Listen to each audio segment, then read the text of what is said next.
جیسے ہی روسی صدر ولادیمیر پوٹن نے یوکرین کے خلاف جنگ شروع کی، امریکہ نے اتحادیوں کے ساتھ مل کر روس کو سفارتی اور اقتصادی طور پر تنہا کرنے کے لیے اقدامات کا آغاز کیا۔ پوٹن ایک جارح ہے، وہ جارح ہے اور پوٹن کو اس کی قیمت ادا کرنی ہوگی۔ تاہم بھارت کے موقف نے واشنگٹن کو ایک مخمصے میں مبتلا کر دیا۔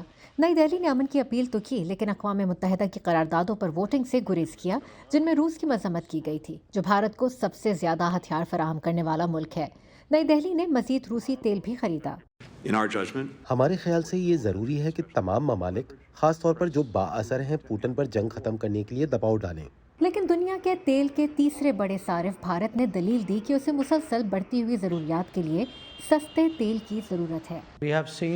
ہم نے دیکھا ہے کہ بھارت اور روس کے تعلقات ہمارے لیے فائدہ مند ثابت ہوئے ہیں۔ اگر یہ میرے لیے فائدہ مند ہے تو میں اسے جاری رکھنا چاہوں گا۔ درآمدات میں اضافے کے ساتھ ماسکو اس سال نئی دہلی کو تیل فراہم کرنے والا سب سے بڑا ملک بن گیا۔ سابق بھارتی حکام کا خیال ہے کہ یہ رجحان جاری رہے گا۔ ہم میں اسٹریٹجک خود مختاری پر عمل پیرا ہونے کا رجحان رہا ہے، جس کا مطلب ہے کہ ہم اپنے تمام فیصلے بھارت کے مفاد کی بنیاد پر کرنا چاہیں گے۔ امریکہ ہمارے لیے بہت اہم پارٹنر ہے اور ہم ان کے مفادات کو ذہن میں رکھنا چاہیں گے، لیکن ہم یہ بھی دیکھنا چاہیں گے کہ سب سے بہتر کیا ہے، کون سے اقدامات ہیں جو ہمارے قومی مفاد میں ہمارے لیے ضروری ہیں۔ اگرچہ صدر جو بائیڈن نے یوکرین پر بھارت کے رد عمل کو متزلزل قرار دیا، ماہرین ان کی نسبتاً خاموش رد عمل کی وجہ واشنگٹن کو ایک بڑے حریف کے خلاف بھارتی حمایت کی ضرورت کو قرار دیتے ہیں۔ اگرچہ قلیل المدت بنیادوں پر ہم چاہیں گے کہ یہ ممالک بھی روس کے خلاف ویسا ہی موقف اپنائیں جو ہمارا ہے، خصوصاً یوکرین پر قبضے کے حوالے سے، لیکن در حقیقت بڑا اور زیادہ اسٹریٹجک خطرہ چین ہے، اور ہم بھارت کو اس میں ایک بہت اہم شراکت دار کے طور پر دیکھتے ہیں چین کے مقابلے کے لیے۔ اکتوبر میں جاری کی گئی صدر بائیڈن کی قومی سلامتی کی حکمت عملی ایشیا میں بحر الکاہل کے خطے میں چین کا مقابلہ کرنے میں بھارتی امداد پر منحصر ہے، خاص طور پر کوڈ کے ذریعے، جو کہ امریکہ، بھارت، جاپان اور آسٹریلیا کا غیر رسمی اتحاد ہے۔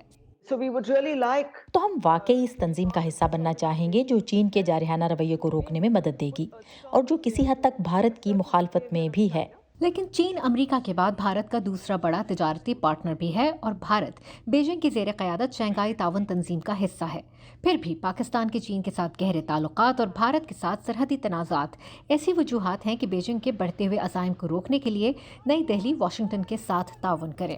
ان کا طریقہ کار مختلف ہو سکتا ہے۔ میرے خیال میں وہ کوڈ یا انڈو پیسیفک یا چین کا مقابلہ کرنے کے بارے میں جس حد تک یا جو طریقے سوچ رہے ہیں وہ معیار میں مختلف ہو سکتے ہیں، لیکن مجھے نہیں لگتا کہ ان کے اہداف کے حوالے سے کوئی سوال ہے۔ سن 2023 میں تجزیہ کار توقع کرتے ہیں کہ امریکی اور بھارتی حکام روس سے متعلق اپنے اختلافات پر کم اور چین کے حوالے سے زیادہ کھل کر مشترکہ مقاصد پر توجہ مرکوز کریں گے۔